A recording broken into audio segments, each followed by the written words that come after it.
Sebab itu sekali lagi ingat, Allah bercakap dengan kita dengan 4 cara. Kalau tak buat juga tak tahu nak jadi apa.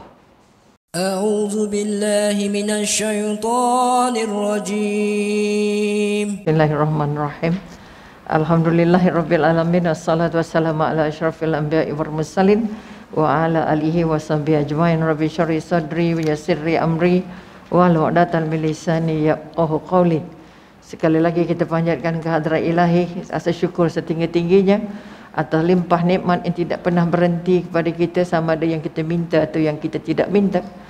Maka dengan ungkapan alhamdulillah, agar kita mampu benar-benar merasa bahawa kita adalah hamba Allah yang kerdil, hamba Allah yang kecil, hamba Allah yang seolah-olah seperti habuk-habuk yang berterbangan di mata Allah. Maka kita ungkapkanlah sebanyak-banyaknya alhamdulillahirabbil alamin, supaya hilang rasa sombong, hilang rasa ego, hilang rasa kita berkuasa dan sebagainya. Sebab itu alhamdulillahirabbil alamin merupakan satu pesanan paling penting. Maha suci Allah. Okey, waktu kita kata segala puji hanya untuk Allah, pengurus sekalian alam. Kalau segala puji untuk Allah, kita perlu pujian tak? Kita cari pujian tak? Ini kekuatan-kekuatan yang nak diangkat. Kalau kita masih lagi mencari pujian, mencari sanjungan, mencari diangkat-angkat manusia, maknanya kita tak faham pun Al-Fatihah yang kita baca dalam solat kita. Sebab itu sekali lagi kita angkat alhamdulillah. Okay? Segala puji hanya untuk Allah. Jadi kalau orang tak puji kita, orang tak terima kasih pada kita, orang tak kisah pada kita, bermakna itu bukan satu kesulitan. Itu satu kebiasaan. Tapi kerana kita tak jelas, kita tak faham makna alhamdulillahirabbil alamin, kita masih lagi mencari-cari terima kasih orang lain. Kita masih lagi menunggu terima kasih sebagai satu daripada perasaan-perasaan bahagia. Nak terima kasih dari suami payah dapat, nak terima kasih dari kawan juga payah, daripada anak juga payah. Jadi maknanya sekali lagi minta maaf banyak. Mudah-mudahan apa yang dibekalkan, apa yang diizinkan Allah, itulah dia. Okey, maka sekali lagi terima kasih pada saudari pengacara dan seterusnya, seluruh jawatan muslimah Masjid Asy-Syakirin, dan juga ada sahabat kita yang menemankan kita sebagai imamnya, orang lelaki, dan paling utama perempuan, hadirin hadirat yang dipilih Allah pada hari ini untuk bersama-sama kita. Mudah-mudahan persamaan ini, pertemuan ini akan menjadikan kita merasa lebih dekat. Pertama dengan Allah, kedua dengan rumah Allah, ketiga dengan sahabat dan kerabat yang dijemput Allah duduk bersama. Jaga jarak kerana ini SOP. Kalau rapat-rapat tu ejah-ejah sikit lah. Ini kekuatan. Kerana ada masjid-masjid yang sudah kena bayar sebab ada orang-orang yang menengok bahawa kita kata tak ikut SOP. Ini pun satu daripada ujian dan cabaran. Jadi sekali lagi terima kasih pada pihak Asy-Syakirin kerana memberikan ruang berharga ini untuk bersama-sama kita hari ini untuk memanfaatkan. Juga minta maaf terlewat 4 minit kata pengurusi. Setiap saat dikira.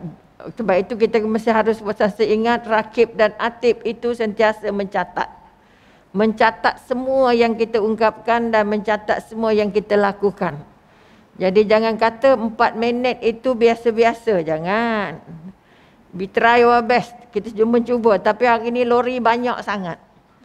Jadi jalannya tak pernah sampai, jadi kita tak dapat nak adjust time secara ikut apa kita kata ikut Google yang dibekalkan. Namun begitu saya juga merasa sangat tidak bahagia kerana datangnya lewat, membuat orang menunggu. 4 minit itu sebenarnya boleh dapat zikir berapa banyak?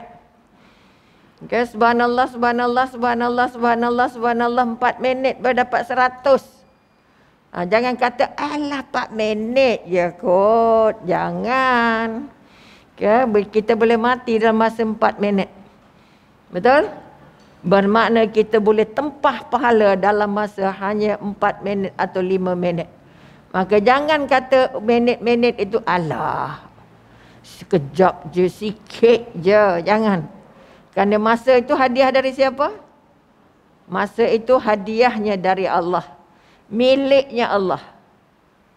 Ada yang tak kenal lagi kah? Miliknya Allah, dan kita katakan dia adalah hadiah dari Allah untuk kita manfaatkan. Jadi sekali lagi, kita ingin memanfaatkan setiap minit yang kita ada di rumah Allah ini untuk membangun balik kekuatan. Kalau kata-kata tajuk yang dipilih, apakah agaknya akhlak kita ketika menghadapi musibah? Sini kena banjir tak agaknya dulu? Mari. Kena banjir tak? Okey, ada yang kena, ada yang tak kena. Apa perasaan yang kena? Apa perasaannya? Mula-mula apa? Mula-mula bimbang, ragu-ragu, sedih. Lepas itu sakit hati, bengkak hati. Nak jumpa redha tu senang ke susah? Sangat-sangat susah.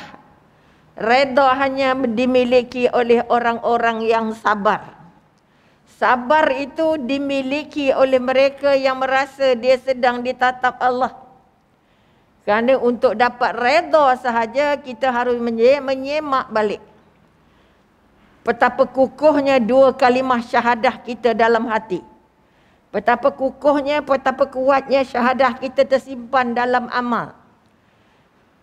Sejauh mana kita memegang syahadah kita dalam pergaulan seharian. Sebab itu kalau kita ditanya bila kamu mula-mula bersyahadah, kita tak dapat jawab.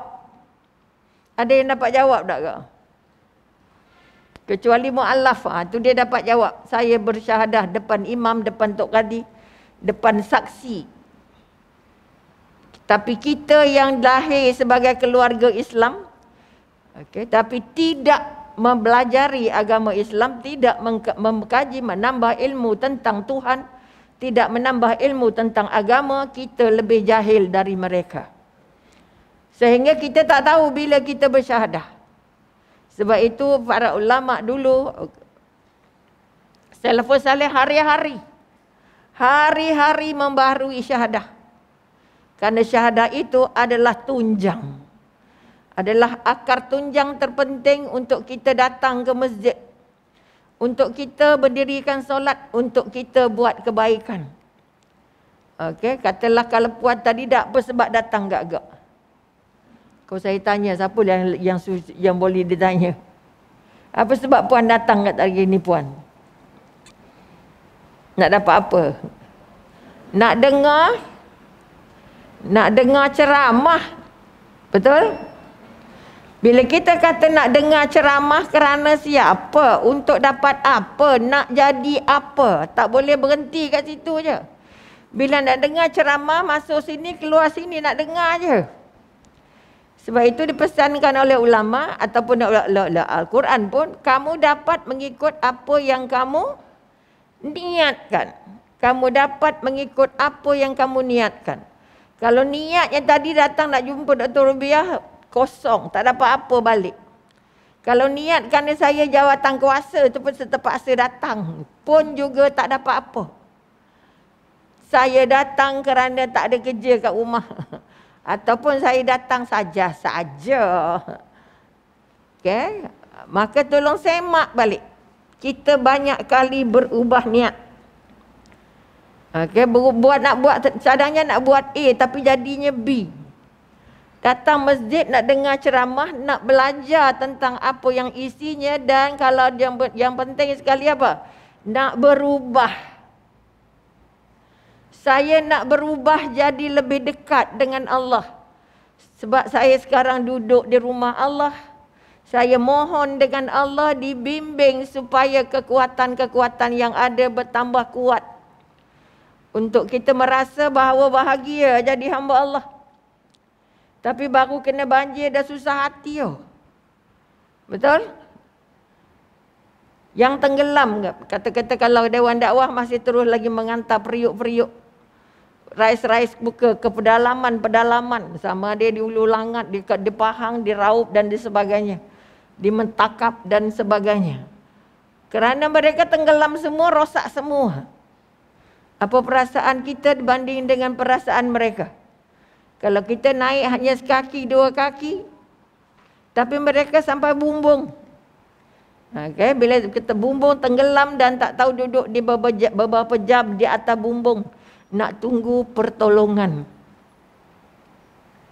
Mereka cari pertolongan siapa? Pertolongan manusia. Mereka tidak menjerit atas bumbung dengan azan. Mereka tidak menjerit dalam rumah kan mohon dengan Allah, ya Allah tadahlah air yang turun ini ya Allah. Wahai bumi Allah, telanlah semua air yang ada ini supaya kami tak tenggelam di dalam air ini. Tapi yang kita harapkan pertolongan daripada bukan Allah. Marah, kenapa tak tolong kami? Kenapa tak ada hantar itu, tak ada ini? Wah, siapa kita? Sebab manusia bersifat lemah, banyak tak selesai. Sangat sulit untuk kita balik tadah tangan menangis, merayu, merengek dengan Allah. Apa sebab? Sebab 2 kalimah syahadah kita hilang. Kita tak ingat bila kita bersyahadah dan kita tak tahu apa peranan syahadah itu dalam hidup kita sehari-hari. Kerana kita lahir dalam keluarga Islam tapi tak belajar ilmu Islam. Namanya nama Islam tapi dia tak tahu apa yang ada kaitannya dengan dunia dan akhirat. Apa kaitannya 2 kalimah syahadah dia dengan kehidupan dia. Sebab itu dia kata dia orang Islam tapi tak faham Al-Quran. Sebab itu orang-orang yang kita katakan scholars mengatakan dia orang paling beruntung. Umat paling beruntung di dunia ini ialah umat Muhammad. Kerana dia ada wahyu Allah yang asal. Yang tidak dibega-bega, tidak dipinda-pinda. Asal macam mana turun pada Rasulullah, macam itulah dapat. Tapi sayangnya apa kita kata? Mereka ada buku terbaik, kitab terbaik, wahyu terbaik. Tetapi mereka adalah pembaca yang paling tak guna. Paling malas, paling tak tahu, paling tak faham, paling tak buat, paling tak amal apa yang ada dalam Al-Quran. Kita takut anak tak lulus UPSR, tapi kita tak takut anak tak faham Quran. Kita takut anak tak lulus SPM, hantar tuition sana, tuition sini kan, tapi kita tak kisah anak kita solat ke dok. Anak kita sebelum baca buku dia baca Quran ke dok. Tak sempat baca Quran, kita nak dapat esok. Pengalaman Umi buka kelas mengaji di rumah. Bila nak periksa je bagi tahu Kak Bi, anak saya seminggu ni tak ngaji. Kenapa? Nak periksa. Nak study. Otak-otak mak yang tak nampak Allah. Kononnya kalau mengaji tu buang masa. Dia nak study dan suruh nak periksa. Minggu ni nak periksa, tak sempat. Nak ulang kaji. Membayangkan betapa kosongnya dia dengan Al-Quran. Sedangkan kita tak mampu untuk jadi hamba Allah kalau tak faham Quran. Sebab itu kita jadi pontang-panting hidup je. Di mana-mana di bumi ini orang Islam terpelosok. Termasuk kita. Okay? Kerana apa? Kita sama saja dengan orang yang tak Islam. Depa bohong, kita bohong. Depa tipu, kita tipu. Depa rasuah, kita rasuah. Depa tak solat, kita tak solat. Anak kita hari ini malam melintas mengantar cucu sekolah petang. Semua kedai makannya penuh. Dan mukanya muka Melayu. Dah tak rasa dah tak pergi solat Jumaat itu satu kesalahan. Tak rasa dah hari Jumaat. Tak rasa dah solat Jumaat itu penting. Ini yang kita sedih sangat. Dikurung sangat, dipantau sangat, kita kata ditahan sangat bilangan dan segalanya. Sehingga terlalu ramai anak-anak yang hanyut. Penuh. Kilang-kilang lepaskan anak-anak keluar awal. Dengan harapan mereka yang Islam itu akan mengerjakan solat Jumaat. Tapi singgah di kedai makan sepenuh-penuhnya. Nangis menengok. Inilah generasi hari esok. Yang azannya di masjid, azannya masuk dalam telinga. Tapi hati tak terpanggil. Gelak makan beria-ria. Ini contoh senang yang kita nampak. Tapi contoh dalam rumah kita, PKP. Umi ada klinik kaunseling keluarga di rumah. Walau PKP bergaduh juga, walaupun PKP bercerai juga, walaupun PKP curang juga, walaupun PKP maksiat juga. Sehingga anak remaja dan pula sibuk nak bunuh diri. Makan Panadol sekeping, tak mati juga. Kelar-kelar legan, tak mati juga. Ugut nak terjun tingkap, tak mati juga. Kerana masalah-masalah yang tak sepatutnya timbul di dalam rumah yang keluarganya terkumpul. Okay, duduk rumah dengan anak-anak tapi perang dunia. Kerana 2 kalimah syahadah tidak jadi modal untuk hidup. Akhirnya tiada Tuhan melainkan Allah tak terpacak dalam diri. Okay, sebab itu kita kata Allah tegur kita ni. Allah bagi kita dengan tsunami apa? Allah bagi kita COVID. Sampai hari ini Allah nak latih kita pakai furdah ni. Tapi riba. Oh, tak larat bu, riba. Patutnya dari dulu dah tutup dah. Tapi hari ini kita tutup bukan kerana Allah. Kerana siapa? Kita tutup kerana COVID. SOP manusia. Kita dah lama tak buat SOP Allah. Maka Allah praktis. Tapi tak juga dekat dengan Allah. Perangai tak juga berubah walaupun 2 tahun. Sampai hari ini masih perang dunia dengan COVID. Semalam masih lagi dapat 2-3 WhatsApp daripada saya di Maib, doktor, ya Allah ramainya orang, ya Allah itu, ya Allah gini. Okey. Ini kekuatan-kekuatan yang kita nak angkat sejauh mana kita kuat. Adakah dengan COVID kita lebih dekat dengan Allah ataupun dengan COVID kita lagi lebih dekat dengan dapur? Makan dan makan dan makan dan makan. Perang tak dapat makanan. Saya letih dah doktor PKP dia. Asyiklah ke dapur. Okay, anak buka mata ada apa? Anak buka apa nak makan apa? Anak buka apa? Tak ada cerita nak baca Quran 1 juzuk tak habis. Tak usah 1 buku, 1 kitab. 1 juzuk tak habis walaupun dah 2 PKP 2 tahun. Apa lagi nak baca terjemahan? Bermakna Allah turunkan bencana yang namanya COVID. Tak nampak sebabnya. Tak nampak dari mana. Okay. Umi kena dulu. Doktor kata tanya apa? Doktor dapat kat mana? Kalau saya boleh nampak, bahagialah. Dapat dari mana?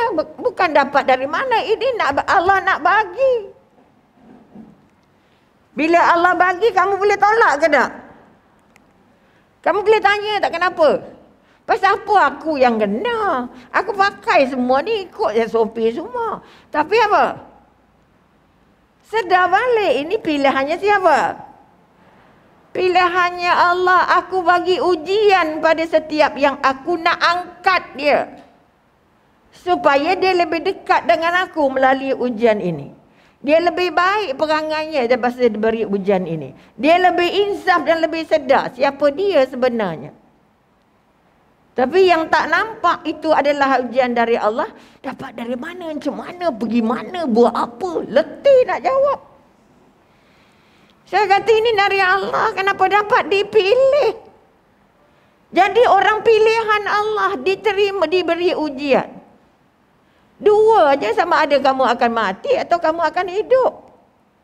Itu pun atas maunya Allah. Bukan sebab vaksin. Yang vaksin ramai yang mati, betul? Udah marah pula vaksin dia dah 30% pula mati. Selepas vaksin, dah. Dia terlupa mati itu aturan siapa? Pilihannya Allah, aturannya Allah. Maka kenapa keluar pernyataan begitu? Kerana pada mereka 2 kalimah syahadahnya kosong. Kalau kita kata reda, tadi kita kata kena banjir, reda ke tak reda? Kita bukan boleh tolak airnya, betul? Kita kena terima. Terimanya dengan bahagia atau terimanya dengan sengsara, terimanya dengan sakit hati atau terimanya dengan lapang dada. Umi rumahnya apa kita kata longkangnya penuh semua dah. Status syukurnya belum naik lagi ke lapis yang kedua. Yang lapis namanya lantai. Tapi keliling semua dah naik. Semua orang yang dah pergi masjid pindah dah. Jadi rumah-rumah jadi pulau. Rumah tengah-tengah keliling air semua. Dah lah pula tak boleh keluar ke mana. Walaupun tak banjir. Kerana apa? Dah lah pula tak ada elektrik. Bayang macam mana. Baru banyak tu dah keluar kesah. Jadi yang kena banjir dengan tak kena banjir, apa perasaannya? Sama ke tak sama? Siapa tak kena angkat tangan? Okey, apa perasaan puan tak kena banjir? Jawablah. Apa rasa tak kena banjir? Kemarin di sebuah masjid kata sini kawasan ni kena banjir dah. Tak. Oh, menjawab. Kami tak kena dah, tak. Sombongnya. Boleh nampak cara menjawab tu saja Tuhannya tak ada. Patutnya syukur, alhamdulillah kami diberi perlindungan oleh Allah. Sekali ini tak kena, tapi kali akan datang belum tahu. Jangan kata kali ini tak kena, esok pun tak kena. Dah. Allah Maha Adil. Hari ini orang lain kena, esok kamu kena. Jangan sombong sangat. Kita tak kena. Padan muka. Letih weh. Bila kita kata padan muka pada yang kena, bila kamu kena besok, nak siapa kata apa? Yang kena, yang tak kena, semua Allah tegur. Yang kena, kamu nak dekat dengan aku balik ke tak? Kamu nak minta dengan aku ke tak? Kamu merengek dengan aku ke tak? Kamu nak berserah balik ke aku ke tak? Yang tak kena, Allah akan tanya. Kamu buat apa pada orang-orang yang kena? Kamu bantu apa? Kamu doa apa? Kamu minta kamu tolong apa? Tolong cuci rumah ke tak? Tolong cari barang ke tak? Tolong kumpul apa pakaian-pakaian lama ke tak? Ada yang kumpul pakaian lama yang dah jadi kain lap lantai pun dia masuk juga. Punya sedih kita. Umi bila kumpul kata kita tengok kain buruk dah reput dah lunyai dah. Baju tu dah lusuh selusuh-lusuhnya. Itu pun dia masukkan juga. Seolah-olah ini macam tong sampah. Padahal kita buka balik semua benda tu, kita susun balik, lipat elok-elok. Nak bagi pada orang yang sedang susah. Sanggup ke bagi macam kain buruk? Mi kata otak punya tak cantik. Bagi kerana nak buang yang lama, nak kosong ke almari, nak apa lagi? Tak nak ngemas lagi. Yang tak berbutang, yang tak berzip, yang koyak, yang aduh. Sampai terpaksa pula ingatkan, tolonglah bagi pakaian yang masih boleh pakai. Jangan yang boleh lap lantai tu nak bagi. Sebab kita sortingnya itu bukan mudah. Baru selori je nak susun balik, nak cari ni lelaki ni, perempuan ni, kanak-kanak ni, orang tua ni, orang muda. Allahu Akbar. Sebab yang membagi tak pernah berfikir aku ni agaknya bagi ikhlas ke tak. Sebab itu rumah Umi jadi tempat kumpul. Semua apa-apa yang nak dibagilah, daripada selimutnya, daripada telekung dan segalanya. Kita susul elok. Berapa orang rasa jadi sukarelawan nak sort itu? Bukan mudah sortingnya. Nak mengasing-mengasing, dia tak main humbannya macam masuk dalam sampah. Ini yang kita katakan, kamu ni bukan buat kerana Allah. Kamu buat kerana kamu nak menyahu, takut malu orang lain buat, kamu tak buat. Ni dari perbuatan kita, kita dapat tahu imannya hak mana. Dari cakap kita, kita tahu imannya di mana. Daripada apa yang kita keluarkan, dari apa yang kita bagi. Okey? Itu menggambarkan kita. Sebab itu akhlak, sekali lagi. Akhlak itu pakaian. Akhlak itu peribadi. Akhlak itu menggambarkan iman. Sebab itu digabungkan iman dengan akhlak. Syahadah akidah dengan akhlak. Kerana akhlak menentukan had mana iman. Okay, sebab itu kita kata ulama belajar ilmu 20 tahun tapi belajar akhlak 30 tahun. Imam Syafi'i kata apa? Kalau kamu tak ada akhlaknya, tak payah ngatalah kamu ni pandai. Tak payah katalah kamu ni baik. Kerana akhlak penentu. Sebab itu pertama ada agama, pertama ada ilmu, kedua ada akhlak. Kalau ilmunya 4 lori pun tapi akhlaknya memalukan. Akhlak maknanya apa? Cara dia bercakap, cara dia bergaul, cara dia duduk, cara bersembang, cara bergaul, cara layan anak, cara layan suami, cara layan kawan, layan sahabat, cara layan masyarakat. Berapa orang seronok jadi AJK surau ni? Masjid ni. Letih oh. Tak. Kita tak ada. Tak. Sedangkan kita jaga rumah Allah ni.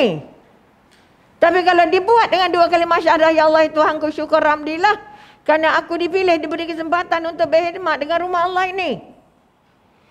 Tandas kotor, mana yang kotor? Basuh. Sudah bukan kita guna, depa guna, basuh lah. Sangat sulit nak dapat tandas yang bersih. Mudah-mudahan masjid ni juga tandasnya cantik, boleh makan di dalam. Okay, pengalaman Umi pergi ke luar negara, pergi ke masjidnya, boleh tidur. Merelit kata orang Perak. Okay. Ini kekuatan-kekuatan. Walaupun katalah kita ni kata orang Islam, tapi Islam kita tenggelam. Kerana apa? Kita tak rasa aku redha jadi hamba Allah.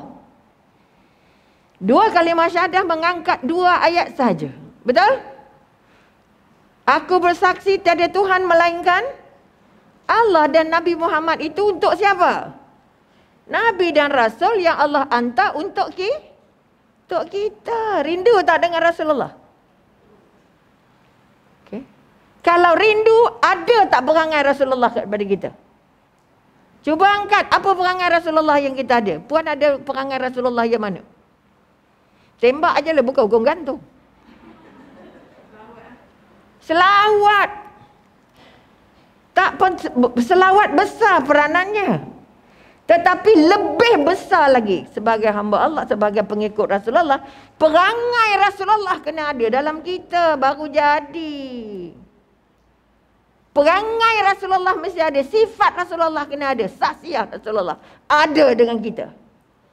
Sebut. Kalau masa kafar dulu belajar sidik amanah, tabligh patanah, sampai mati tak boleh jujur. Siapa tak pernah bohong kat tangan? Apa sebab tak angkat? Sampai sekarang bohong lagi. Sampai sekarang ngumpat lagi. Sampai sekarang tak jujur lagi. Sampai sekarang tak amanah lagi.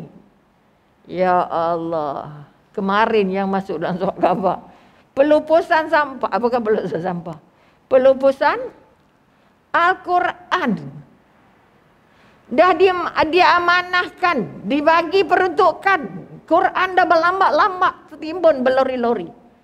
20 tan, 30 tan, 50 tan dibawa. Orang tak ada. Nak harap NGO. Kita semak dengan pejabat, peruntukan semua dah keluar. Semua dah sampai kepada orang yang mengaku nak melakukannya. 1 peruntukan pun tak dapat. Bayangkan. Baru kita masuk surat khabar, baru kita viral, baru dah kelang kabut semua. Al-Quran tu. Contoh. Duitnya dapat pada orang. Kita kata pada orang-orang yang ngaku Islam lah. Takkanlah orang nak bagi kepada orang yang tak begitu. Tapi hilang. 3 orang sukarelawan, 4 orang sukarelawan. Ada 100 tan terlambak ke atas jalan raya. Quran tu. Itu pun nak songlap. Macam mana gaya? Kita tanya ustaz, macam mana gaya orang yang nak makan ni? Macam mana? Mana orang-orang yang nak dibawa ni? Yang nak urus ni? Tak tahulah.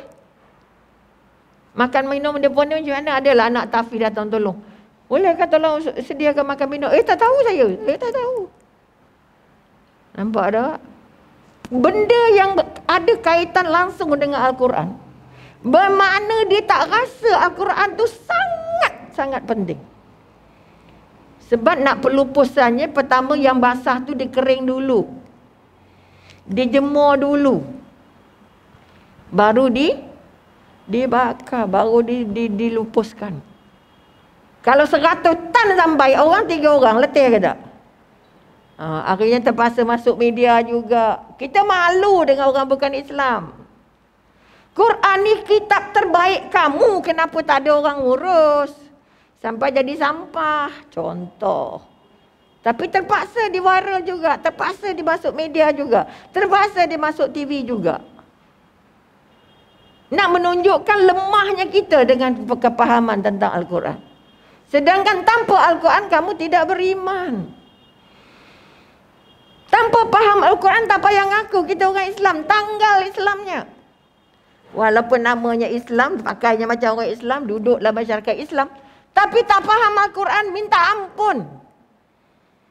Minta ampun. Allah kata ini adalah kalimah aku ni. Al-Quran ialah kalimah Allah. Allah bercakap dengan kita. Tapi bila kita tak faham apa Allah cakap, rasa-rasa kita boleh ikut tak perintah Allah? Kita boleh faham tak Allah nak bagi apa kat kita? Jadi sekali lagi tolong jangan berhenti belajar tentang Tuhan. Jangan berhenti belajar tentang akhirat. Jangan berhenti belajar agama untuk hidup. Bukan agama untuk mati. Tapi kita kena belajar juga apa dia sakratul maut. Kena belajar juga apa dia husnul khatimah. Apa dia su'ul khatimah. Apa dia syurga. Apa dia neraka. Ni kekuatan yang kita nak angkat. Kita kata kita nak buat pahala, tapi tak belajar tentang dosa. Macam mana nak elak dosa? Kenapa ini jadi dosa? Okey. Kalau kita kata masjid dia bagi bekal bungkus misalnya, seorang ambil seorang satu. Kira kita ada sedia sikit dough gift, ambillah seorang sebungkus. Tapi kita tengok orang tak ramai, benda ada banyak lagi. Kita nak ambil berapa? Ambil 2 lah. Ini masjid punya kan? Yang mana halal, yang mana haram? Yang satu tu je halal. Yang satu lagi tu haram. Kalau kita faham agama. Oleh itu sekali lagi kita kata bagaimana sikap kita kepada musibah bergantung macam mana hubungan kita dengan Allah. Kalau hubungan kita tiada Tuhan melainkan Allah, maknanya apa? Aku tidak akan langgar perintah Allah. Aku tidak akan buat apa yang Allah larang. Aku akan tunaikan semua yang Allah perintah. Aku terima semua apa yang Allah bagi. Aku terima semua pentadbiran yang Allah buat pada alam ini. Siapa pentadbir alam? Tidak lain adalah Allah. Pentadbir langit dan bumi. Sesungguhnya langit dan bumi ini adalah di bawah kuasanya Allah. Maka kekuatan ya Allah yang menjawab. Engkaulah pemilik langit dan bumi dan seluruh isinya. Kita ni siapa? Isi dunia, betul? Bermakna kita ditadbir oleh siapa? Ditadbir oleh Allah. Kalau kamu tahu dan faham kamu ditadbir oleh Allah, kamu tidak akan keluh kesah. Kamu tidak akan ragu-ragu, kamu tidak akan bimbang, kamu tidak akan sakit hati. Ini mahunya Allah. Okay, sebab itu kaunselor atau kita kata kalau yang datang kaunseling, pertama mintanya kamu rasa dekat ke jauh dengan Allah. Okay. Semua yang bermasalah akan jawab apa? Dekat ke jauh? Jauh. Okay. Bila saya bertanya apa? Kenapa sekarang kena pegang dada sebelah kiri, tak ada sebelah kanan? Apa sebab? Di sebelah kiri ada apa? Jantung. Betul? Siapa jantungnya pernah berhenti? Jalan, betul? Jadi oleh kerana kamu dah lama sangat tak ingat Allah, aku suruh kamu pegang jantung. Jantung kamu siapa yang pegang? Allah yang gerakkan, betul? Bermakna Allah jauh ke dekat? Jauh ke dekat? Dekat, lebih dekat dari suami kita. Tapi redha siapa yang kita cari? Redha suami. Jangan bohong. Saya datang masjid pun nak dapat redha suami dulu. Suami kata okey baru pergi, tak okey tak pergi. Ada seorang jemaah kemarin. Doktor, saya ni itulah saya datang awal sikit. Sebab hari ni suami benarkan saya pergi masjid. Kalau benar bermakna dia tak ajar, betul? Kalau tak benar dia kena bawa ustaz ke rumah. Tanggungjawab mendidik sebuah isteri. Kalau isteri nak cari ilmu, suami kata tak payah, tak letih kita. Itu yang kata Tuhan bertuhankan setan. Saya kata cari ilmu wajib laki-laki dan perempuan. Bukan ada pilihan.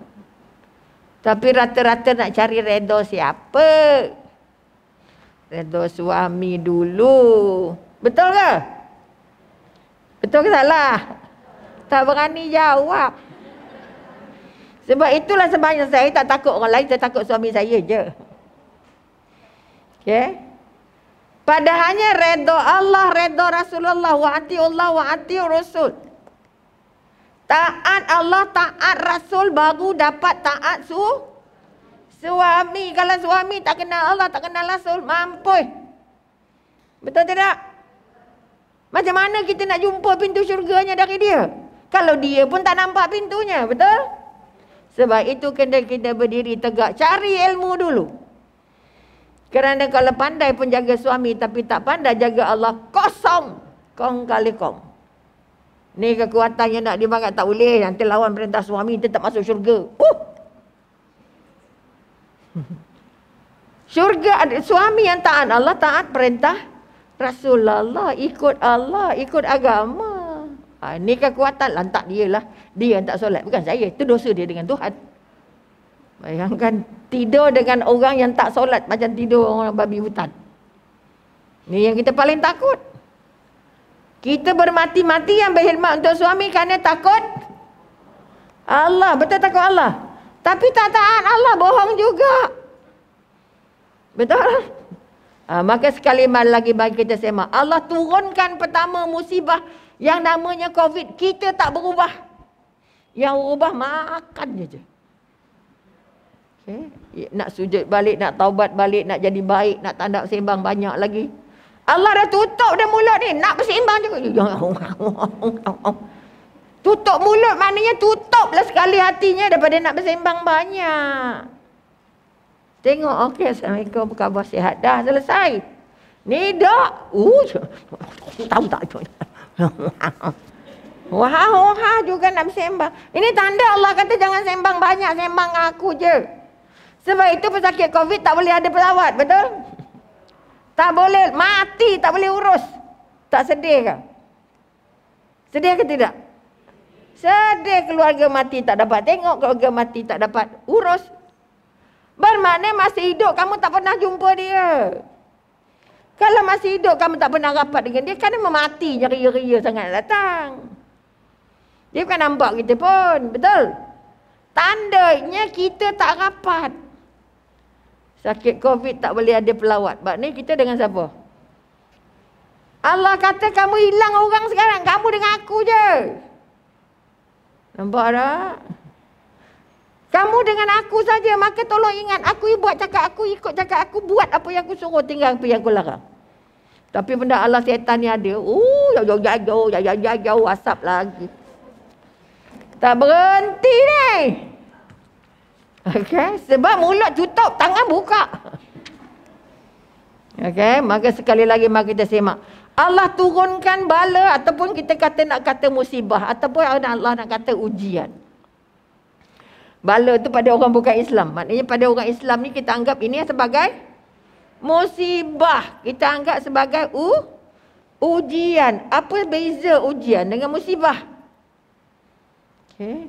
Kalau kita melihatnya sebagai ujian, bermakna kita positif dengan Allah. Okay. Tapi kalau kita anggap ini musibah, bermakna kita tak positif. Kita melihatnya dalam bentuk negatif. Bila bentuk negatif macam mana? Buruk. Kalau bentuknya positif, maknanya kita menganggap ini Allah nak bagi tahu aku. Allah nak tunjuk kuasa dia. Allah nak bagi tahu macam mana rasanya umat Nabi Nuh tenggelam. Allah nak bagi rasa macam mana rasanya kalau air yang hari-hari tak bahaya, tiba-tiba hang kau telan semua. Okay. Ini kekuatan-kekuatan yang kita nak angkat. Allah bagi musibah. Allah bagi ujian. Pada orang beriman, dia ujian. Bila ujian nak buat apa? Terima ujian Allah sebab kita ni di bawah pentadbirannya Allah. Orang yang redha Allah sebagai Tuhannya, pertama dia terima pentadbiran Allah. Kamu sakit, kamu sihat, kamu sedih, kamu gembira, kamu hidup, kamu mati. Itu siapa punya kisah? Kisahnya Allah. Tak sangka dia boleh bercakap lagi, tiba-tiba mati. Orang COVID yang paling banyak 3 juta lebih meninggal. Okay. Itu mahunya siapa? Sebab COVID ke sebab Allah nak ambil? Kalau orang menerimanya sebagai ujian, maka ini tanda Allah memang bagi, itulah nyawanya. Hak tu je. Betul? Terimalah, ya syukur, alhamdulillah, mudah-mudahan dia masuk syurga. Sebab matinya muda, dosa tak banyak. Kita ni yang hidup ni bergantang-gantang lagi nak buat dosa. Sebabnya belum dimatikan. Maka melihat kematian itu sebagai hadiah dari Allah. Kita pula melihatnya apa? Satu musibah, kesedihan, sedih tahu, sakit hati tahu, Allah geram tahu. Oh lama. Boleh nampak? Itu kita katakan akhlak bagaimana melihat musibah. Musibah yang tak nampak, kita tak ada perubahan. Allah kata apa? Aku bagi kamu musibah yang nampak, daripada yang tak nampak, pergi yang nampak. Banjir nampak tak? Nampak tak naik-naiknya? Naik. 2 hari je hujannya. Kelantan hari-hari hujan, tapi tak ada orang tenggelam semua.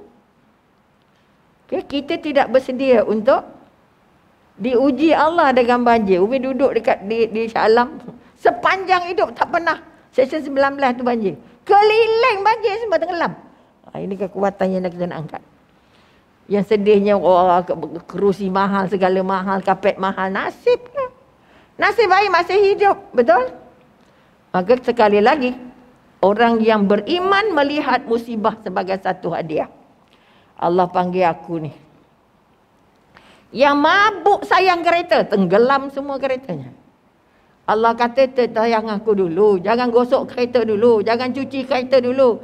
Cuci dulu hati aku ni dengan kamu. Orang yang bangga rumah hebat-hebat. Ulu Langat tu rumahnya macam istana semua yang tenggelam. Tanah di bawah lodoh. Berkata dah masuk air. Tanah rumah gederup turun. Allah kata apa? Kamu bangga sangat dengan rumah atas bukit kamu. Kamu bangga sangat dengan rumah cantik kamu. Aku ambil semua, tenggelam semua. Semua jadi lumpur. Lumpurnya dah macam ni dah. Kau NGO ni kerja yang kita kata dapat tengok secara peribadi. Okay. Kalaulah ujian yang nampak ini kita tak dapat terima, bermakna kita sangat jauh dari Allah. Maka yang kita nak akhlak, yang kita nak bina ialah semua ini mahunya Allah. Selagi kita hidup, jalanilah ikut apa cara yang Allah mau. Kalau selalu tak solat, kata sekarang solat, selalu sembang yang larut-larut, sekarang tak sembang dah. Sekarang simpan Al-Quran dalam ni yang main. Wah, tapi cedok kok. Saya ada aplikasi Quran ni yang main. Wah, iyalah tu. Baru bismillah dah reng, alamak WhatsApp masuk pula. Betul ke tak? Baru 2 baris je Allah dah call pula. Aku tengah ngaji ni tahu tak? Jadi tak ngajinya?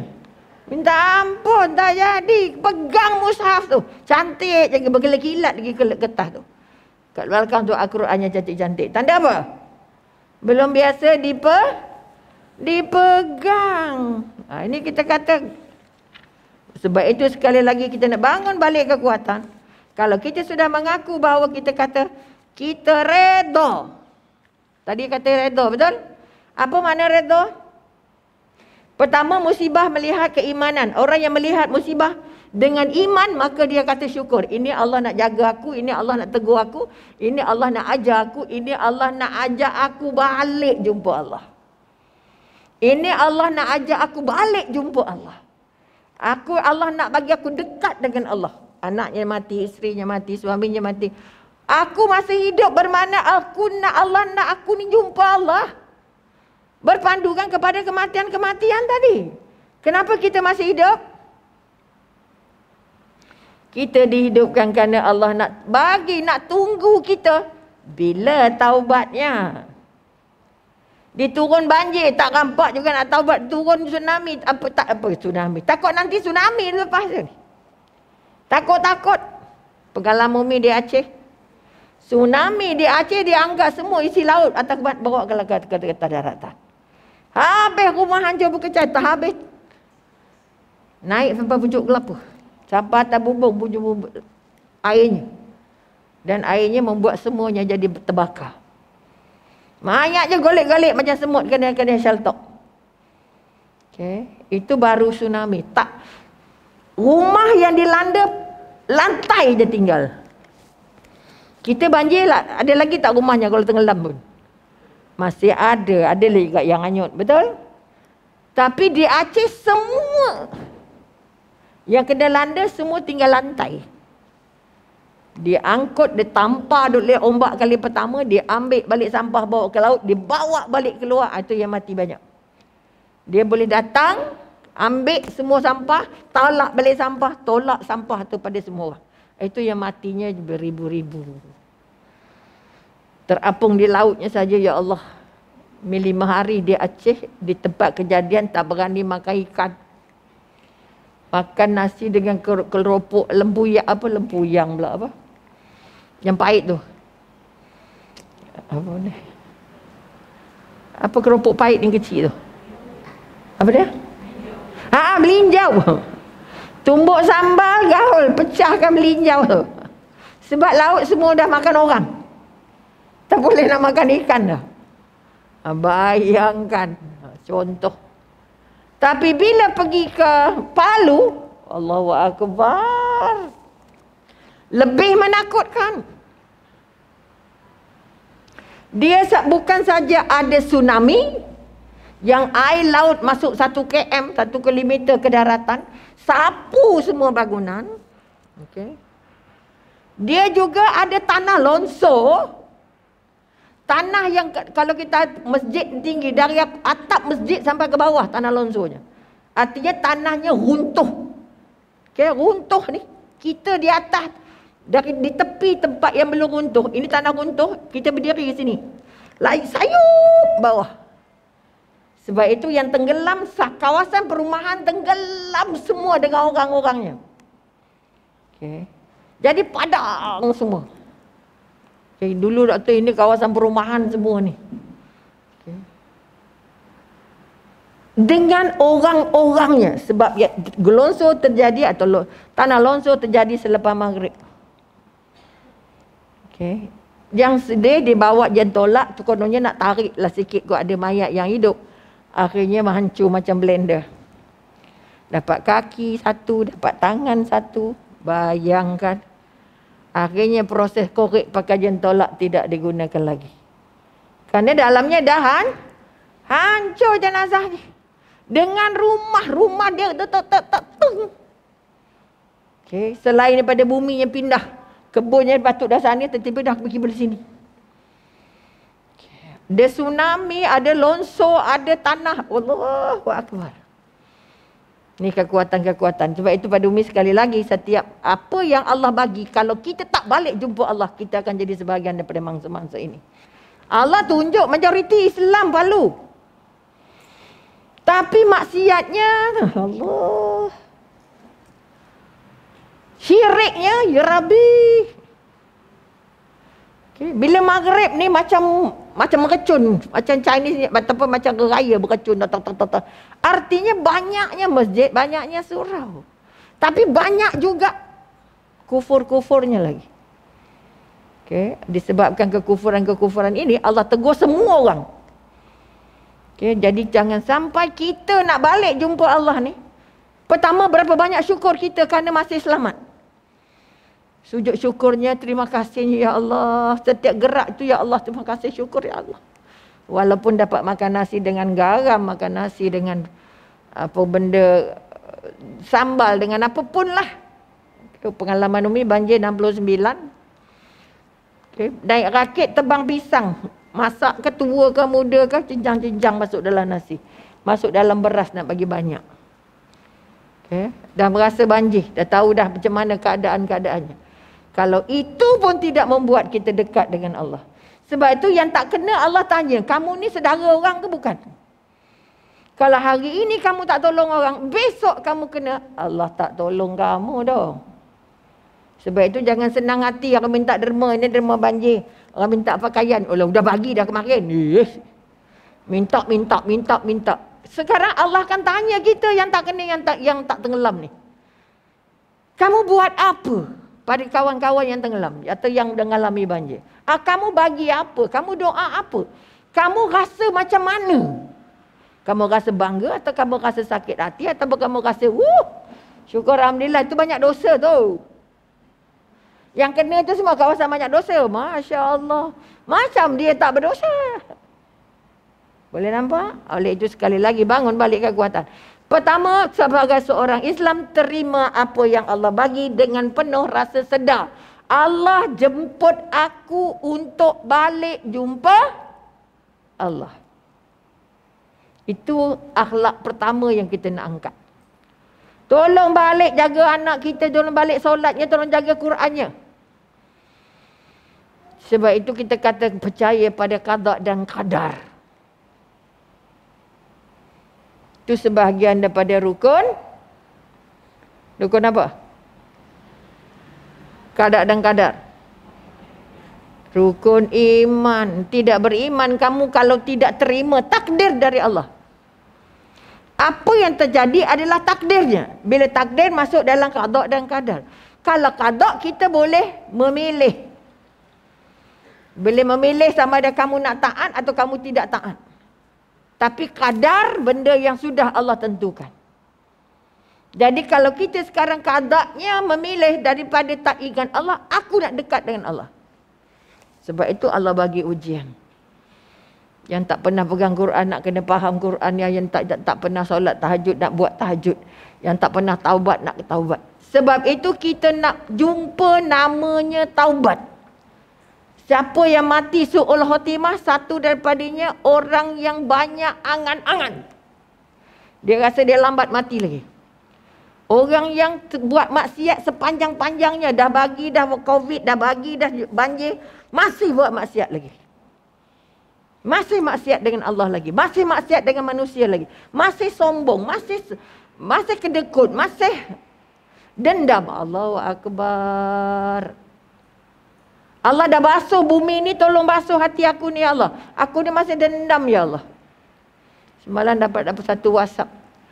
Saya bagi tanah, saya ada tanah bagi kakak buat rumah. Tiba-tiba kakak nak tanah. Awak nak tanah tu rasa-rasa buat mati tak ke? Kamu atas tanah bergaduh pasal tanah. Apa tanah buat kat masuk? Kamu akan masuk dalam tanah, Allah tanah apa? Impit kamu jadi lempeng.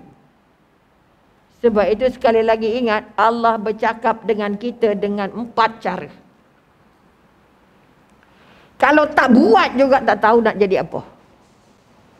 Mati su'ul khotimah ini antara tadi kita kata panjang angan-angan. Mati su'ul khotimah artinya mati yang sangat buruk. Mati yang sangat menghinakan.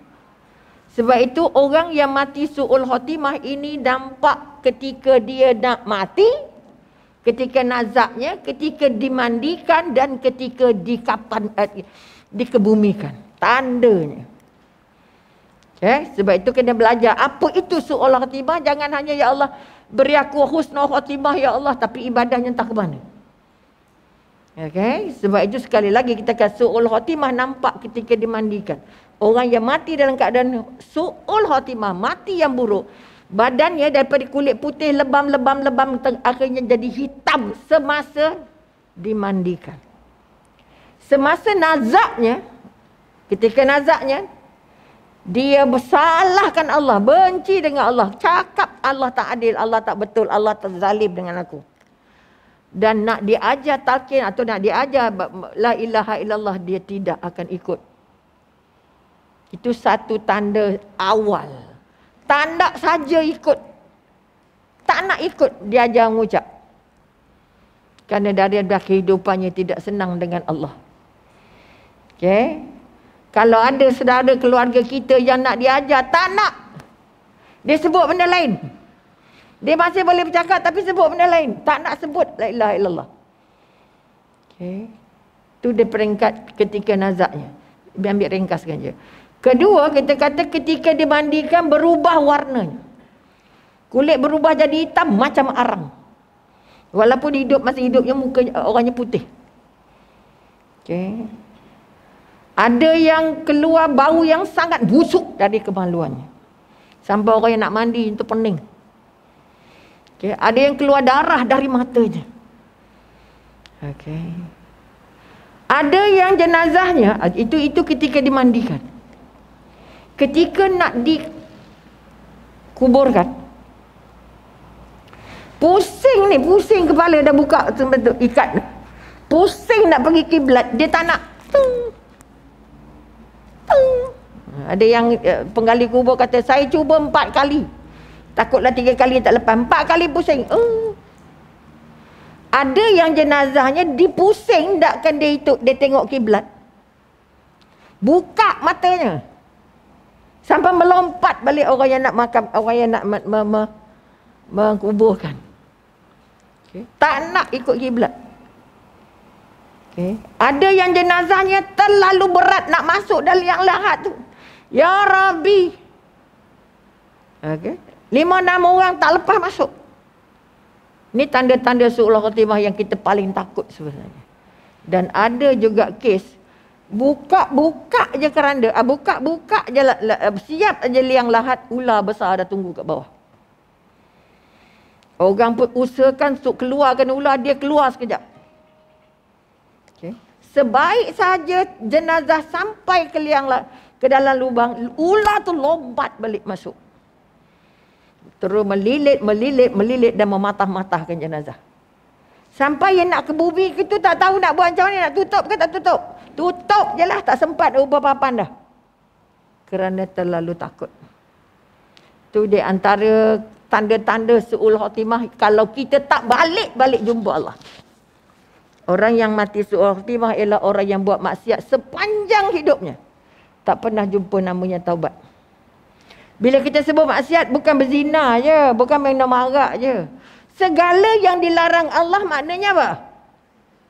Maksiat dengan Allah. Mata kita maksiat dengan Allah, tengok yang tak cantik. Telinga kita maksiat dengan Allah, dengar yang tak cantik. Otak kita maksiat bila tak fikir benda nak mati hidup ni, nyawa ni. Kaki tangan maksiat bila buat benda yang Allah tak suruh. Yang kedekut dan sebagainya.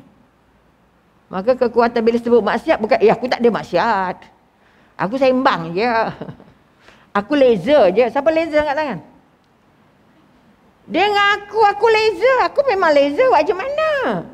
Laser yang dekat dengan Allah atau laser yang dekat dengan setan? Okay. Maka sekali lagi kita ingat balik, Allah bercakap dengan kita tadi 4 cara. Jadi kita nak pilih husnul khatimah atau su'ul khatimah. Sebab itu kita kata kalau selama ini Allah tegur kita, kita tak jumpa lagi namanya taubat, kita akan terserempak dengan kematian yang memalukan, memilukan. Okey. Sebab itu jangan sampai lupa nak sebut la ilaha illallah. Baharui syahadah kamu setiap hari supaya lidah kamu fasih nak sebut la ilaha illallah, la ilaha illallah. Zikirnya, jangan kira tasbihnya. Di mana pun berada. Saya lepas solat zikir je. Berapa? 33. Ya Rabbi, nak duit banyak, zikirnya sikit. Akhlak yang kedua kita kata kita kena faham. Allah tegur, Allah bercakap dengan kita 4 cara. Satu, Allah bercakap dengan kita melalui Al-Quran. Sebab itu siapa yang tak baca Quran, tak faham Quran, tak ikut Quran, tak akan jadi hamba Allah. Sebab itu banyak atau sikit kita mesti usahakan untuk faham apa isi Al-Quran. Baca memang ada yang baca. Walaupun tak konsisten ataupun tidak istiqamah, tetapi baca dan faham. Okey. Bermakna Al-Quran untuk kita, bukan untuk ustazah ustaz. Untuk kita. Semua yang ngaku dia orang Islam. Kedua, Allah bercakap dengan kita melalui Rasulullah. Rasulullah tidak bercakap kalau bukan wahyu. Tafsiran Al-Quran itu dibuat dalam bentuk wahyu. Solat itu disebut dalam Al-Quran tapi ditunjuk contohnya melalui Rasulullah. Ini bermakna kalau kita tak ikut cakap Rasulullah, tak ikut sunnah Rasulullah, tak faham sunnah Rasulullah, tak baca perangai Rasulullah, tak ada rasa sayang dengan Rasulullah, sekali lagi kong. Okay. Sebab itu rukun iman. Kalau rukun Islam tinggal 3 tak apa. Tak pergi Mekah tak apa, tak mampu kan. Tak zakat tak apa sebab tak kaya, betul. Tak puasa tak apa, tak sihat. Tapi tinggal 2 ni. Tercabut daripada orang Islam. Solat, syahadah dan solat. Baharui syahadah kamu. Kan dalam solat tu ada bacaan syahadah. Itu bacaan dalam solat. Syahadah ni dengan sungguh-sungguh, dengan kesedaran dan keizafan. Dan sebab itu tak baca sunnah, tak baca hadis Rasulullah, tak baca perangai Rasulullah, tak baca kehidupan Rasulullah, tak faham sahabat Rasulullah, minta ampun. Syahadahnya koyak. Sebab itu ada Muhammadah Rasulullah. Itu cara Allah bercakap. Bagi tahu kita, bercakap dengan kita. Kalau di rumah tak ada simpan satu pun buku hadis, Sahih Bukhari ke Sahih Muslim kan kita memang tak jumpa. Yang kita kata nak syafaat, ampun tuanku. 2 syarat ini. Dan yang ketiga, Allah bercakap dengan kita melalui alam. Okay, sini subuh, sini tak subuh, sini hujan, sini tak hujan. Betul?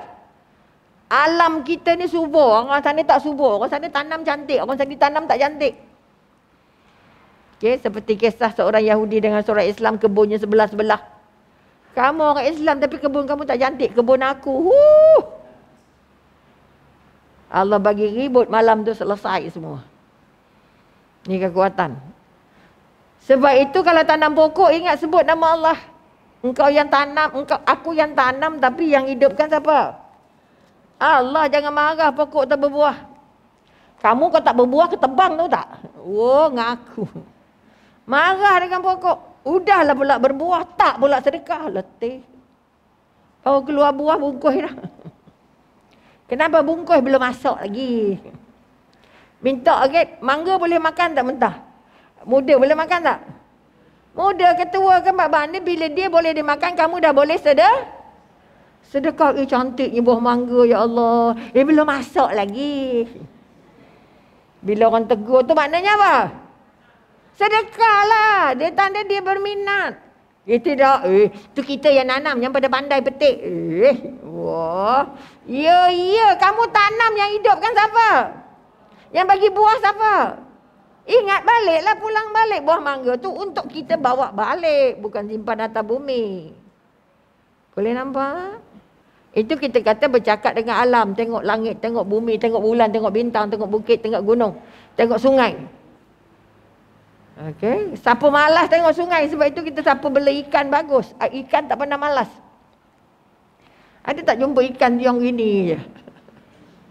Ada tak? Itu dah nak jalan.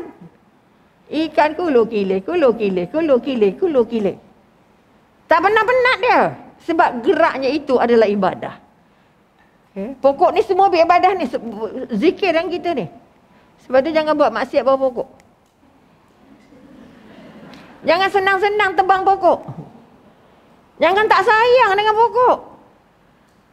Okay. Siap ugut lagi. Mak saya dulu ditepuk-tepuk je pokok.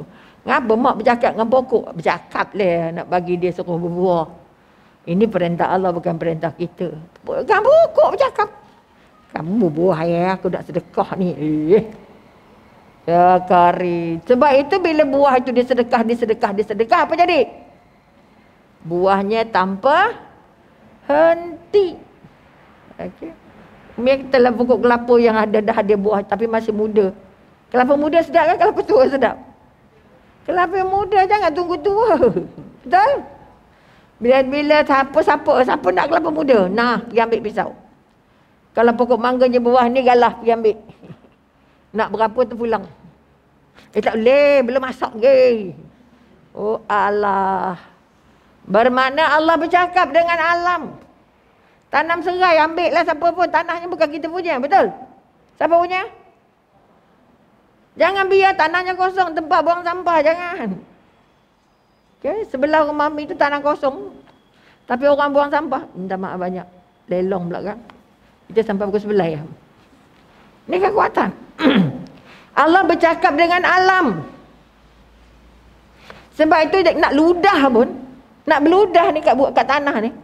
Jangan ludah hadap kiblat. Jangan ludah depan orang, jangan ludah tempat lalu, jangan ludah. Baru nak cerita ludah je. Sebab bumi ni jadi saksi.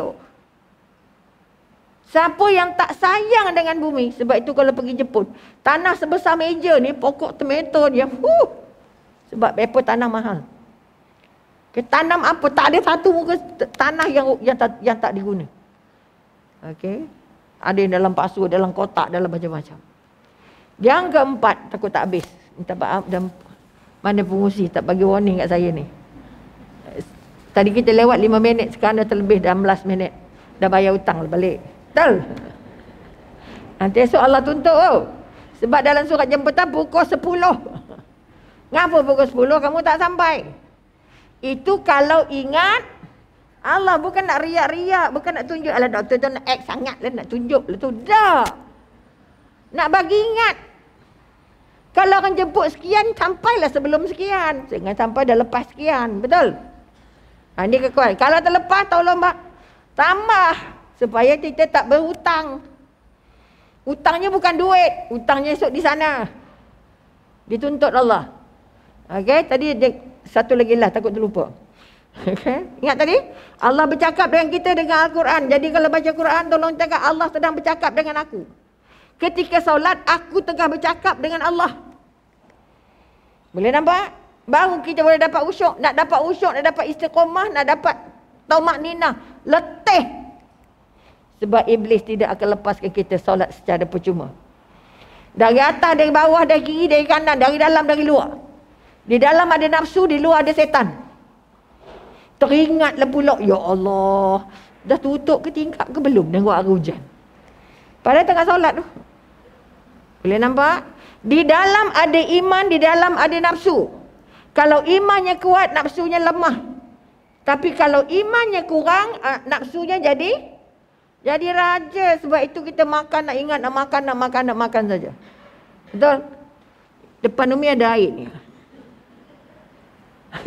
Tapi tak buka lagi. Oh, nanti sakit hati lah pula orang. Jadi Umi tengah pegang apa ni? Pegang air. Ya Rabbi ya Kari. Itulah mata je boleh pakai ke tak boleh pakai. Mulutnya boleh pakai ke tak boleh pakai. Umi pegang apa? Masih jangan kata Umi pegang air. Apa sebab botol ada kat sini? Sebab ada air. Kalau tak ada air, botol ni di mana? Dalam tong sampah. Mana lebih mahal? Botol ke air? Air, betul? Kita fikir apa kalau nampak air? Nak minum. Itulah ceritanya. Mana jumpa Tuhannya? Aduh, letih. Bila nampak air, kita nampak, kita ingat nak minum. Itu maknanya jadi hamba perut. Nampak makanan, nak makan. Betul? Ini yang kita nak betulkan pelan-pelan. Okey. Kalau kita kata air lebih mahal, bila kita nampak air, kita nampak nak minum. Betul? Ada lagi tak yang boleh nampak? Botol siapa buat? Manusia, betul? Air siapa buat? Kenapa tengok air tak ingat Allah? Kenapa tengok air tak ingat Allah? Sebab hatinya masih buta. Yang kita nak angkat sekarang, kalau aku tengok air, aku nampak ini ciptaan Allah. Tak boleh buang, tak boleh minum setengah, tak boleh. Alah, masjid bagi air kosong je. Alah. Berapa sen je. RM1 2 je, RM1 tak berapa. Jangan cerita RM1 RM2 je. Cerita yang di dalam ini ada ciptaan Allah. Sayanglah. Jangan buang-buang, jangan bazir, jangan pandang hina. Sedekah paling besar adalah sedekah air. Boleh nampak tak? Dari hari ini nampak makanan, nampak air, ingat? Syukur Alhamdulillah, Allah bagi aku air hari ini. Dapat air. Tak makan 3 hari masih boleh hidup. Tak minum 3 hari mati. Mana lebih mahal, makanan ke minuman? Minum. Ni kita kata bercakap dengan melihat persekitaran. Ingat Allah, tengok kanan nampak Allah, tengok kiri nampak Allah, tengok orang, ya Allah. Dia tu memang sombong, dia tu bengkak, dia tu benjol, dia tu kedekut, ya Rabbi, ya Rabbi. Yang dia tengok siapa sebelah anda tu?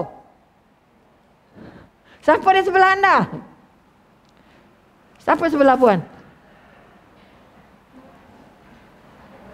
Siapa? Kawan. Ya ke kawan? Siapa namanya? Tahu namanya? Nasib baik. Ada orang duduk sebelah tak tanya pun. Nampak muka macam biasa jumpa kat masjid ya. Siapa yang tak tahulah. Nama tak tahu. Dah selalu jumpa. Punya sombong. Tanya bila duduk dengan sebelah orang sebelah. Tanya siapa namanya puan. Saya nak panggil siapa, Min ke, Minun ke, Wow ke. Nampak. Tapi sombong. Macam sombong tengok air. Ni sombong ni, tak nampak Allah ni. Sebab belum dilatih melihat dengan mata hati. Belum dilatih jumpa iman, guna iman tengok benda ni. Sebab itu tengok benda, tengok dengan iman, bukan tengok dengan nafsu. Apa sebab ingat air tadi? Ingat nak minum tadi? Melihatnya dengan nafsu. Dahaga lah. Bila nak minum yang? Betul tak? Maka latih untuk melihat dengan mata hati, dengan mata iman, dengan mata dekat dengan Allah. Tengok orang sebelah, tak kira dia pakai baju penuh, baju setengah. Itu sampul punya ciptaan siapa? Allah. Tengok kucing, tengok anjing. Ini ciptaan siapa? Allah. Ini kucing berak depan rumah masuk asap. Allahu Akbar. Sampai terpaksa keluar fatwa. Kucing awak berak depan rumah orang. Ya Allah. Letih kita. Sebab apa? Tidak melihat dengan mata hati. Hatinya buta. Macam sebab kita kata bukan matanya yang buta, tapi hati di dalam dada. Okey. Surah Al-Mulk. Tapi surah Ar-Rahman. Banyak diulang banyak kali. Bukan matanya yang buta, tapi hati di dalam dada. Apa tandanya? Tak nampak ada ciptaan Allah dalam botol. Sebab itu jadi tak sayang. Jadi pandang rendah. Orang jalan kaki dengan orang naik kereta, mana yang lebih mahal? Orang dalam kereta pandang orang bawa jalan. Itulah jalanlah tepi sikit. Marah kita. Jalan tengah-tengah. Ya Allah. Nak mati ke apa? Betul ke tidak? Jalan tengah, jalan tepi. Kalau kamu tak langgar, mati tak? Siapa sombong? Naik kereta sombong. Dia tak tahu kereta tersangkut, siapa nak tolak? Contoh. Melihat dengan mata hati, semua orang ni ciptaan Allah. Dia lekat, dia tak lekat. Dia lengkap, tak lengkap. Dia pandai, tak pandai. Dia solat, tak solat. Siapa punya? Allah. Doa lah. Ya Allah, bajunya sempit benar. Ya Allah, Tuhanku bagi dia buka sikit mata baju supaya tak ketat sangat. Ya Allah, bajunya setengah. Ya Allah, anak ini anak ciptaanmu. Ya Allah. Anak siapa tak kira. Tapi dia ciptaan Allah. Doa lah. Ya Allah, teruk. Siapa lemaknya? Anak baju pun, ya Allah. Allah. Melihat dengan mata setan, melihat dengan mata nafsu. Jadi melihat semua jadi tak cantik. Dia tu memang, dia tahu. Dari dulu pun, terus wang. Nak cerita buruk orang. Betul? Maka sekali lagi Allah bercakap melalui apa yang Allah cipta di bumi. Okey? Dan yang keempat, minta maaf pengusi. Dah banyaklah masa, dah habis 25 minit. Okey. Yang keempat, Allah bercakap dengan kita melalui peristiwa. Jadi kita kata musibah apa akhlak yang kita nak angkat? Pertama kita kata kita nak minta Allah hapuskan dosa. Apa kejadian yang baru berlaku? Masih berlaku COVID-19. Betul? Sudah berlaku banjir. Betul? Maka Allah bercakap dalam kejadian banjir. Kamu dekat dengan Allah ke jauh? Kamu minta pertolongan Allah ke tidak? Kamu bersyukur atau tidak masih hidup? Kamu bersyukur atau tidak kamu dapat pertolongan? Boleh nampak? Allah bercakap dengan kita melalui peristiwa. Apa saja kejadian. Dan yang paling mahal yang kita nak angkat, bila berlaku kejadian, Allah nak ampun dosa kita. Allah nak ampun dosa kita, Allah nak uji kita, Allah nak tengok iman kita kat mana. Okey? Dan Allah nak tengok kamu rasa nikmat Allah tu yang cantik je ke yang tak cantik pun. Yang cantik, yang tak cantik, yang kamu suka, kamu tak suka, tetap itu nikmatnya Allah. Itu di antara akhlak-akhlak yang besar yang kita nak angkat. Sebagai seorang hamba Allah, seorang yang mengaku pengikut Rasulullah dan akhirnya merasakan bahawa kekuatan kita besar ke kecil? Kecil. Dekat ke jauh dengan Allah? Jauh. Dekat tak dengan Rasulullah? Tak kenal. Semak balik dari hari ini, ya Allah, aku berazam, aku nak jadi jujur sejujur-jujurnya. Okey, kalau itu dapat diangkat, yang jujur saja yang jumpa namanya iman. Yang tak jujur kosong. Jangan kata bohong tu normal-normal dah. Latih diri untuk bersih daripada perasaan bohong, dusta, sombong dan semua ini. Jadi pertama kita banyakkan bertaubat, banyakkan zikir, banyakkan balik membersih hati. Hati paling kotor ni, tak nampak air ni. Boleh nampak? Jadi mudah-mudahan selepas ini, apa saja yang kita lihat, balik jumpakan kita kepada Allah. InsyaAllah. Jadi sekali lagi, a'udzubillah minasyaitonirrajim. Bismillahirrahmanirrahim. Alhamdulillahirabbil alamin. Wassalatu wassalamu ala asyrafil anbiya'i wal mursalin wa ala alihi wasahbihi ajmain. Rabbi syarih. Ya Allah, kami diberikan kesempatan hari ini, ya Allah, berada di rumah-Mu, ya Allah. Beri kami keyakinan, beri kami kekuatan, beri kami kesempatan untuk mengubah diri, ya Allah. Kami terima semua apa saja ujian yang Kau berikan ini, ya Allah, dengan penuh redha. Jadikan kami benar-benar sayang dengan 2 kali syahadah kami. Menjaga 2 kali syahadah dengan syahadah kami dengan mengingati Allah. Dengan mentaati Allah, meninggalkan semua apa yang dilarang Allah, ya Allah. Aku terima semua takdirnya, ya Allah. Aku redha dengan semua ujiannya, ya Allah. Mudah-mudahan, ya Allah, aku bertambah dekat dengan-Mu, ya Allah. Aku ingin mengkaji kisah Rasulullah. Aku ingin membaca sunnah-sunnah Rasulullah. Aku nak buat semua sunnah-sunnah yang Rasulullah buat. Agar 2 kalimah kami ini diterima, ya Allah. Ya Allah, jauhkan kami daripada segala sifat-sifat mazmumah, ya Allah. Yang buruk-buruk, ya Allah. Dan sekali lagi kami mohon diterima taubat kami atas semua kesalahan kami selama ini. Ujian-ujian yang Kau berikan mengajar kami untuk kembali kepada-Mu, ya Allah. Maka mudahkan urusan kami untuk dekat dengan-Mu, untuk mentaati-Mu, ya Allah, untuk tidak lagi cuai dengan kehidupan akhirat, ya Allah. Rabbana zalamna anfusana wa illam taghfir lana wa tarhamna lanakunanna minal khasirin. Rabbana hab lana min azwajina wa dzurriyyatina qurrata a'yun waj'alna lil muttaqina imama. Rabbana atina fid dunya hasanah wa fil akhirati hasanah wa qina azabannar. Wa sallallahu ala sayidina Muhammad wa ala alihi wa sahbihi wasallam. Walhamdulillahi rabbil alamin. Taqabbalallahu minkum minna wa minkum taqabbal ya karim. Sampai di sini dulu, minta maaf pada penganjur kerana terlebih sikit waktunya. Mudah-mudahan kelebihan itu diberikan atas sebagai nikmat dan rahmat.